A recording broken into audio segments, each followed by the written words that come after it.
Welcome guys, my name is Misty/Connexia and welcome to Katawa Shoujo. This is a game, as you can tell by my mouse. This is basically something different that I'm going with. Normally making a video take me about 40 hours when I do a top 10. These won't stop, and neither will anything else. It's just gonna, well, the opening Mondays are gone, but they're gonna be replaced by a lot of more stuff, and this is just something simple that I can do. It doesn't take much time. Let's just go through this before. Disable adult content. I'm gonna keep it on because it is providing some extra material, I guess, but I will be censoring the heck out of it because it's YouTube and not YouPorn. Okay, we cool on that. I think it feels more complete if we have everything, and if I consider it to be uncensorable, then I will just cut everything. So this is not scripted, it's something completely randomized that I'll do. It's a visual novel game, so it's gonna be me reading with my soothing voice.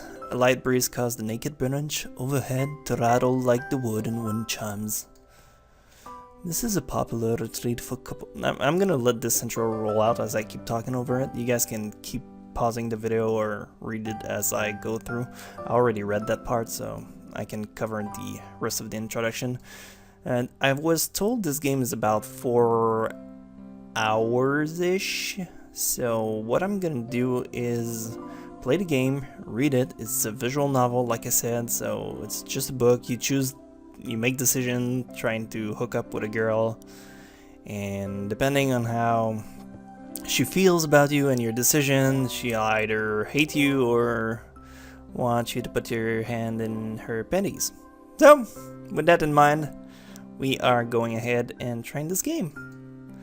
Now, this is fairly simple, like I said, to do. Not much to go around as to click on the text and answer question. So I'm gonna try to make this a little more entertaining as if I can, trying to include you guys in the story. So as far as I'm concerned, this main character doesn't have a name, so I'm gonna refer to him as you the viewer.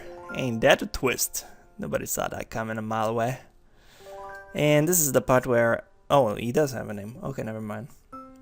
Okay, we're gonna call him you the viewer anyway. You came.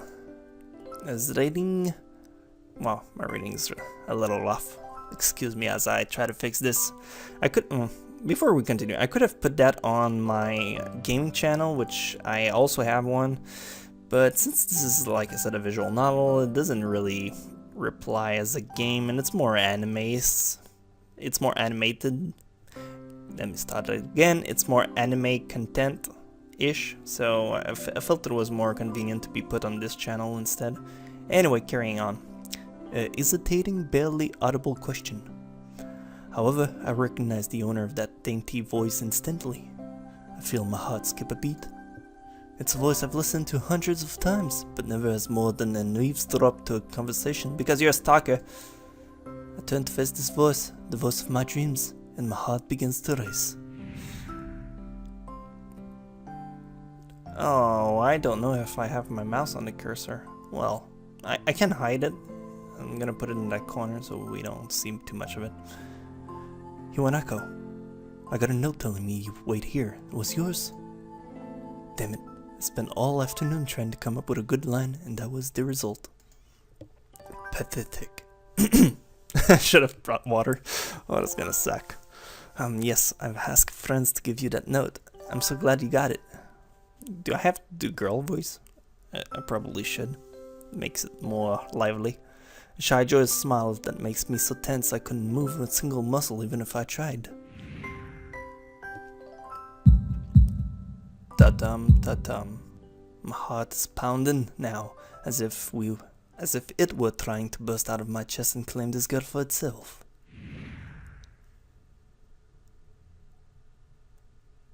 So, here we are, hot and cold. Once again the wind stirs up the branches, the cacophonous noises and the music to my ears. Hiwanako flinches ever so slightly, softly, against the gust of the winds. I put words where there's no words, and sometimes I forget stuff. I'm not good at reading, so that's why there's text on it. You guys can read as well. I'm not gonna do all the work, am I? Am I? As it passes, she lights herself, as if supported by some new confidence. Her eyes lock with mine, and she lazily twirls on her long dark hair along her fingers. All the while, the anxious beating of my heart grows louder.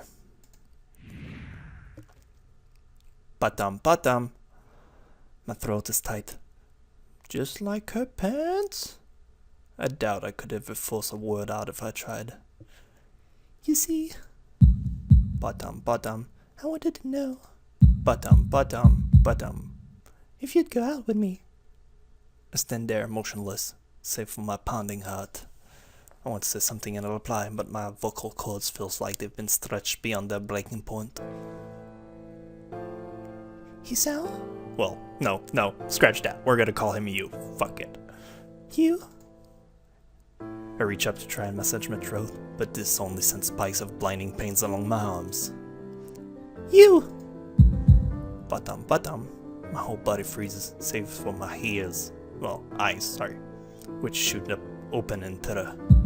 Patam patam patam patam patam patam. You!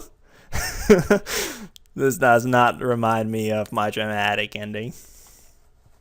The beating of my chest suddenly stops, and I go weak to the knees. The world around me, the canopy of the bare branches, the dull winter sky, Iwanako running towards me, all these fade to black. The last thing I remember before slipping away are the sounds of Iwanako screaming for help and the incessant clatter of the branch above.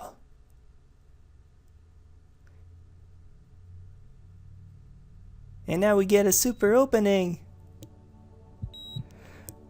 Funny thing is, I played the game after I made that ending of Top 10 Most Dramatic. So I was laughing a lot when I started playing this.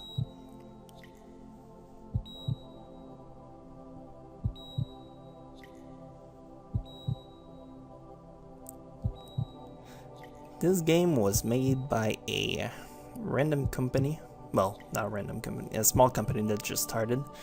And they've been working at this for quite a while, so you can really see the work they put into it. Lots of the effects coming from the lights, but it looks pretty, but there's not that much work into it. This have a little more, but it's just a pin on a rotating point, so again, not too big of a deal. You don't see character movings or anything like that. It's pretty, but when you know the gimmicks behind it, it's not all that enticing. It's been 4 months since my heart attack. And the whole time I can probably count the times I've left this hospital room unsupervised on one hand. 4 months is a pretty long time when you're left alone. Why do I sound like Dracula? With your thoughts. So I've had plenty of time to come to terms with my situation. Arrhythmia. A strange war, a foreign alien one. One that you don't want to be in the same room with. Yeah, really, this Dracula accent is really weird. But I like doing that, so I'm gonna keep with that.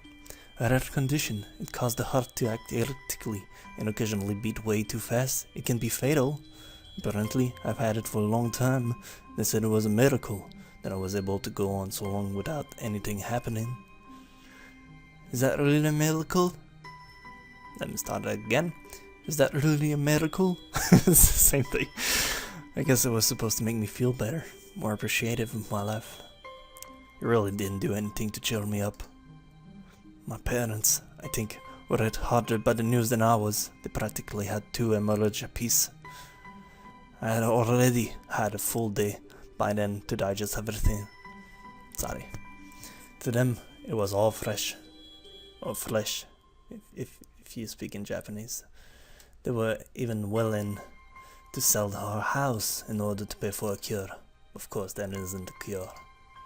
Because of the late discovery of this condition, I've had to stay in this hospital to recuperate from treatments. When I was first admitted, it felt as if I was missed. For about a week, my room in the ward was full of flowers, balloons, and cards. But the visitors soon dwindled, and all the get-well gifts began trickling down to nothing shortly after. I realized that the only reason I had gotten so many cards and flowers was because sending me their sympathy had been turned into a class project. Maybe some people were genuinely concerned, but I doubt it. Even in the beginning, I barely had a visitor. By the end of the first month, only my parents came by on a regular basis. Iwanako was the last one to stop visiting. After 6 weeks, let me catch my breath a little. After 6 weeks, I've never saw her again. Never had that much to talk about when she visited anyway. We didn't touch the subject that was between us on that snowy day ever again. The hospital? It's not really a place I'd like to live in. The doctors and nurses feel so impersonal and faceless. I guess that's because they are in a hurry and they have a million other patients waiting for them, but it makes me feel uncomfortable. For the first month or so, I asked the head of cardiologist every time I saw him for a rough estimate of when I'd be able to leave. He never answered anything in a straightforward way, but told me to wait and see if the treatments and surgery worked. So I hardly observed the scar that those surgeries have left on my chest slowly changed its appearance over time, thinking of it as some kind of an omen. I still asked the head of cardiologists about leaving, but my expectations are low enough now that I'm disappointed anymore when I don't get a reply. The way he shuffles around the answer shows that there's at least some hope. At some point I stopped watching TV. I don't know why, I just did. Maybe it was the wrong kind of escapism for my situation. I started reading instead. There was a small library at the hospital, although it was more like a storeroom for books. I began working my way through it. It's really hard to do that voice. I began working my way through it, one small stack at a time. After consuming them, I would go back for more. I found that I liked reading, and I think I even became a bit addicted. I started feeling naked without the books in my hand. Now I can space instead, no mouse. But I loved the stories. That's what my life was like. The day became increasingly harder to distinguish from each other, differing only by the book I was reading and the weather outside. It felt like time blurred into some kind of gooey mess I was trapped inside, instead of moving with it. A week could go by without me really noticing it. Sometimes I'd pause in realization that I didn't know what day of the week it was. But other times, all the things that surrounded me would painfully crash into my consciousness through the barrier of nonchalance I had set up for myself. The pages of my book would start to feel sharp and burning hot, and the heaviness in my chest would become so hard to bear that I had to put the book aside and just lay down for a while, looking at the ceiling as if I was going to cry. But that happened only rarely, I swear. I'm not a girl. I don't cry. And I couldn't even cry. See? Told you. I don't know the script. I'm just a manly man. Today the doctor comes in and gives me a smile. He seems excited, but not very. It's likely he's trying to make an effort to be happy on my behalf. My parents are here. It's been a few days since I've last seen them. Both of them are even sort of dressed up. Is this supposed to be some kind of special occasion? It's not a party. It's never a party when you're living in the hospital. There is this ritual the head cardiologist has. He takes his time, sorting his papers, then setting them aside as if to make point of pointlessness of what he just did. Then he casually sits down on the edge of the bed next to mine. Your edge of the bed? What does mine refer to? Next to me?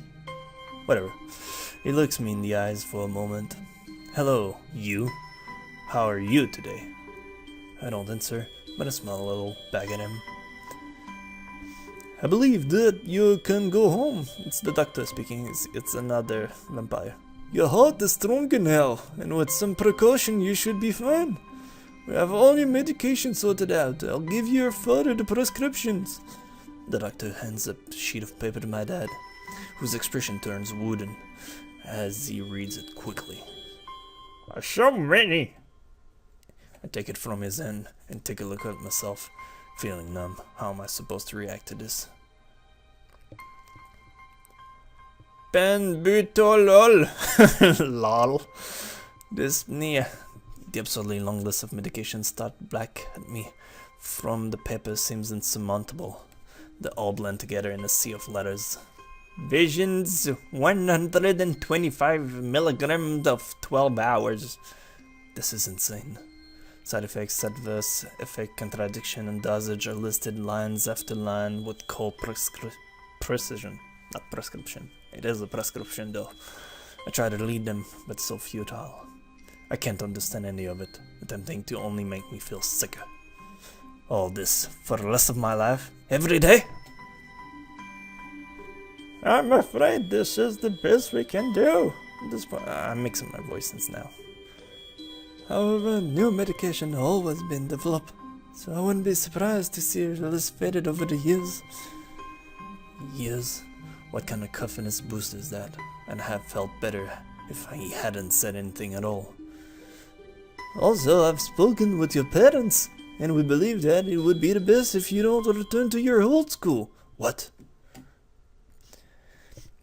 Please, calm down, you. Listen to what the doctor has to say. Calm down? The way he says it tells me he knew full well that I wouldn't liked it.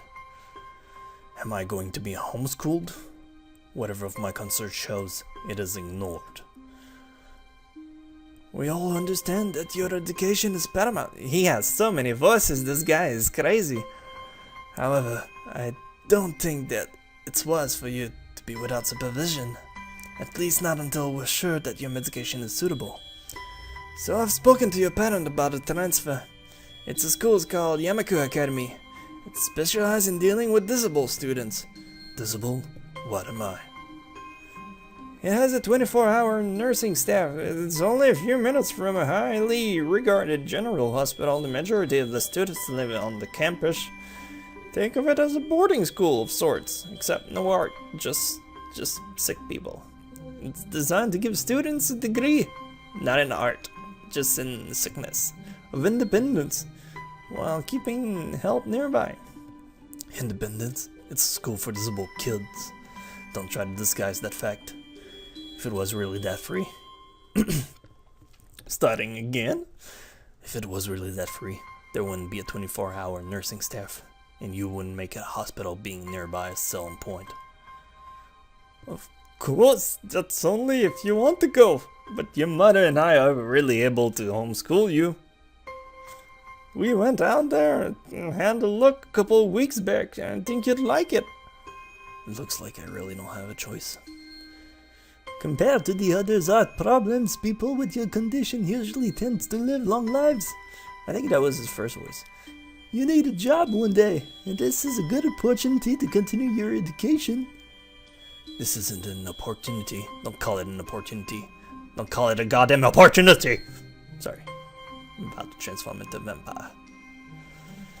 Well, you should be excited. Oh no, it's the other guy. Well, you should be excited at the chance to go back to school. I remember you wanted to return to school.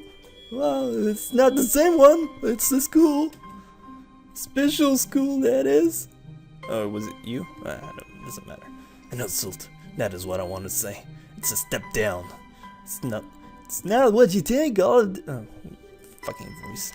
All of the students are there. Pretty active in their own sort of way. It's geared towards students that can still get around and learn, but just need a little help in one way or another. Wink wink hand job. Your father's right. No, that's the other guy.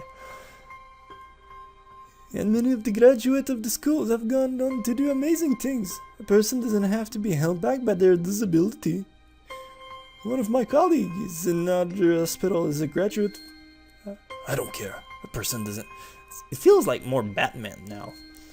A person doesn't have to be held back by disability. That's what disability is. I really hate that something so important was decided for me. What can I do about it? Normal life is out of the question now. It's funny, I had always thought my life was actually kind of boring, but now I miss it. I want to protest. I want to blame the lack of reaction on shock, fatigue. I could easily yell out something now, something about how I can go back to the school. But no, I don't say anything. The fact is, I know it's futile. I look around the room, feeling very tired of all this. The hospital, doctors, my condition, everything. I don't see anything that would make me feel any different. There really isn't a choice. I know this, but the thought of going to this old school, what are those even like? As much as I try to put a positive spin on this, it's very difficult. But let me try. A clean slate isn't a bad thing. That is all I can think of to get me through this. At least I still have something, even if it's a special school. It's something.